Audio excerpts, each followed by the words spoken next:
Bonjour et bienvenue dans l'étape 3 de ce MOOC « Quel commerce demain ?»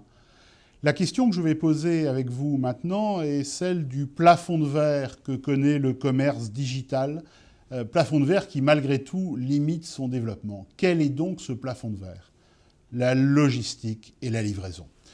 En effet, malgré une forte demande de la part des consommateurs pour le commerce digital et pour le e-commerce, maintenant nous savons que les consommateurs n'ont plus de réticence à acheter, à payer, à commander, à se faire livrer par Internet.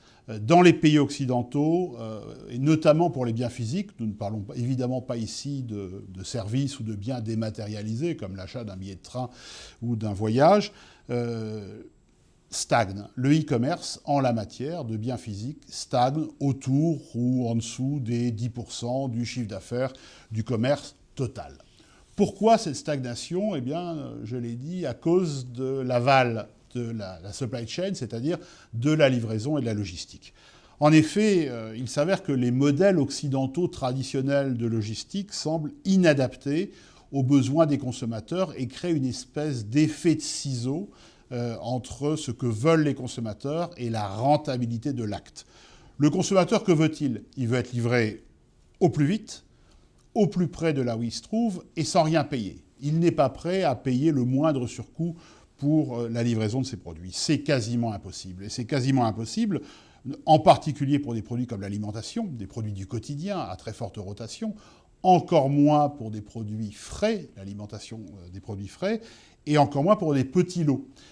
J'ai toujours en tête, et je la montre dans mes conférences ou mes interventions à l'APM, cette caricature parue dans Le Monde, très, très maligne et très intelligente. C'est un livreur qui arrive un peu épuisé et la dame de la famille ouvre la porte et il dit « Voilà, je vous ai livré ce que vous m'aviez commandé, c'est-à-dire une pointe de lait, 3 cotons-tiges et une demi-baguette. » Et en plus, les consommateurs, elle et son mari, qui est avachi dans le canapé, n'ont pas l'air très contents parce qu'ils ont l'impression que ce n'était pas assez rapide et que c'était trop cher.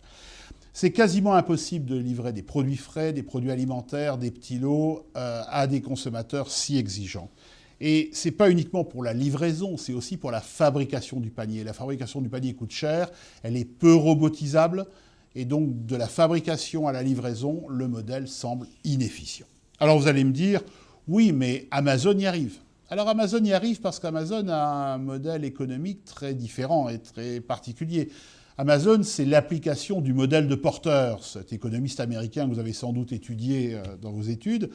Porter nous expliquait dans les années 70 que si on avait du mal à pénétrer le marché, dans ce cas-là, il fallait peut-être casser ses prix et baisser ses prix sur l'aval, c'est-à-dire sur la transaction, et financer et soutenir, quasiment sponsoriser les transactions par ce qu'on était capable de vendre en back-office.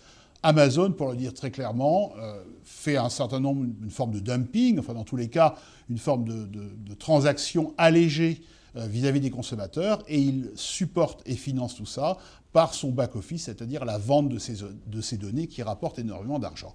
Donc, quelque part, le modèle d'Amazon est un peu différent et il est sponsorisé par l'amont.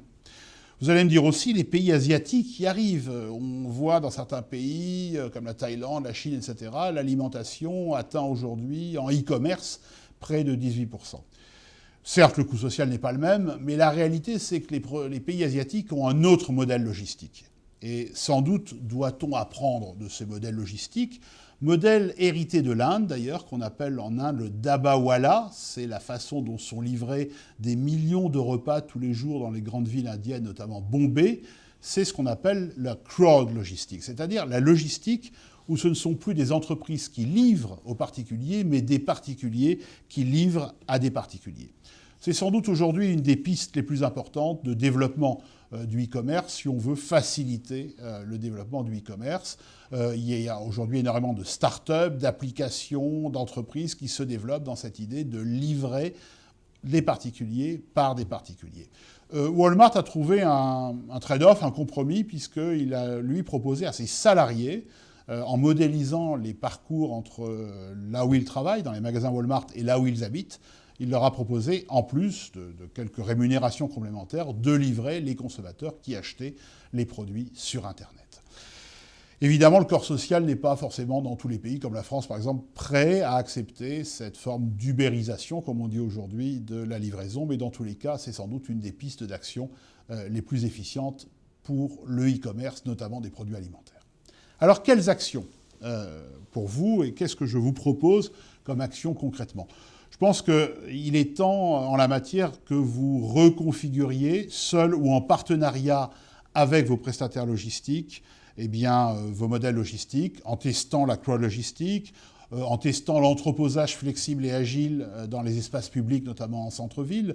Alors bien sûr, ceci s'entend par une régulation et des accords avec les collectivités, parce qu'aujourd'hui, un des problèmes de ça, c'est que le coût du foncier en centre-ville est beaucoup trop élevé pour la logistique. Il est déjà très élevé pour la transaction, pour le commerce et les magasins, mais aussi et encore plus pour la logistique, a fortiori dans un modèle de e-commerce où les clients ne veulent pas payer ces coûts de logistique. Et puis, sans doute, d'utiliser vos magasins physiques, quand vous en avez, comme relais logistique. C'est ce que sont en train de faire les hypermarchés, puisqu'on sait que les hypermarchés vont se développer sur des modèles mixtes demain, avec à la fois une partie pour vendre des produits et en même temps une partie pour pratiquer de la logistique traditionnelle B2C, c'est ce qui existe déjà avec le Drive, mais aussi de la logistique B2B, c'est-à-dire pouvoir relayer leurs magasins de proximité, et aussi de la logistique C2C, c'est-à-dire organiser des formes de crowd logistique.